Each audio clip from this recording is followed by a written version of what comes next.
हरियाणा विधानसभा चुनाव को लेकर कांग्रेस और भाजपा दोनों ही दलों ने कुछ सीटों पर अपनी प्रत्याशी फाइनल कर दिए हैं। जल्दी दोनों पार्टियां उम्मीदवारों की पहली सूची जारी करेंगी। ऐसे में अब खबर सामने आ रही है कि कांग्रेस ने केंद्रीय चुनाव समिति की बैठक में 66 सीटों पर उम्मीदवार तय कर दिए हैं। मंगलवार को दिल्ली में हुई बैठक में 41 में से 32 सीटों पर चर्चा हुई है। इससे पहले सोमवार को 34 सीटों पर नाम फाइनल कर लिए गए थे। 2 दिन की बैठक में ओलंपियन बजरंग पुनिया और विनेश फोगाट के नाम पर चर्चा हुई। हरियाणा कांग्रेस प्रभारी दीपक बाबरिया ने कहा है कि गुरुवार को तय हो जाएगा कि दोनों चुनाव लड़ रहे हैं या नहीं। वहीं प्रत्याशियों की सूची भी गुरुवार को जारी कर दी जाएगी। बैठक में कांग्रेस अध्यक्ष मल्लिकार्जुन खड़गे, राहुल गांधी, केसी वेणुगोपाल, अजय माकन समेत अन्य नेता भी मौजूद रहे। बैठक के बाद प्रभारी दीपक बाबरिया ने बताया कि मंगलवार को जिन 41 सीटों पर चर्चा हुई है उनमें से 32 पर उम्मीदवारों के नाम सहमति बन गई है। 2 दिनों में 66 सीटों पर प्रत्याशी तय हो गए हैं। बाकी 24 सीटों पर फैसला करने के लिए वरिष्ठ नेताओं की सब कमेटी बना दी गई है।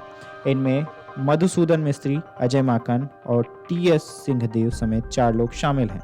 अभी कुछ सीटों पर इसलिए भी निर्णय नहीं हुआ है क्योंकि कांग्रेस की आम आदमी पार्टी और समाजवादी पार्टी के साथ गठबंधन को लेकर बातचीत शुरू हो गई है। गठबंधन के बाद कुछ सीटों पर फेरबदल भी किया जा सकता है।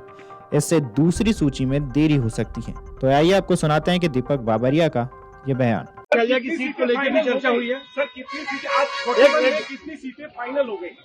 आज जो पहले जैसे मैंने बताया था 32 सीट्स 34 सीट्स फाइनल हुई थी। इसके बाद आज जो है अन्य जो 41 सीट्स में से 32 सीट्स फाइनल हो गई। रणदीप सुरजेवाला कुमार शैलजा की सीट पे भी चर्चा हुई है।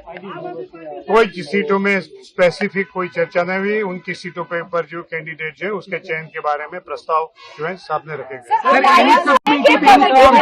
सर कोई सब कमेटी बनी है?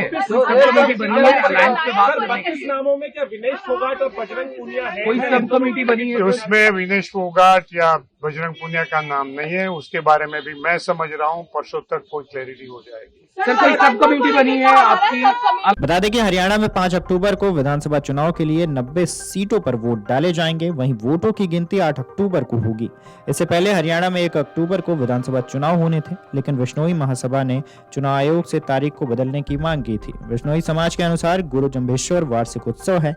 ऐसे में वोटिंग % कम ना हो, इसलिए चुनाव की तारीख बदलने की मांग की गई थी। अगर आप ये वीडियो YouTube पर देख रहे हैं तो हमारे चैनल को सब्सक्राइब करें और बेल आइकन को दबाना ना भूलें। अगर आप Facebook पर ये वीडियो देख रहे हैं तो हमारे पेज को लाइक करें। अगर आप ये वीडियो YouTube पर देख रहे हैं तो हमारे चैनल को सब्सक्राइब करें और बेल आइकन को दबाना ना भूलें। अगर आप Facebook पर ये वीडियो देख रहे हैं तो हमारे पेज को लाइक करें।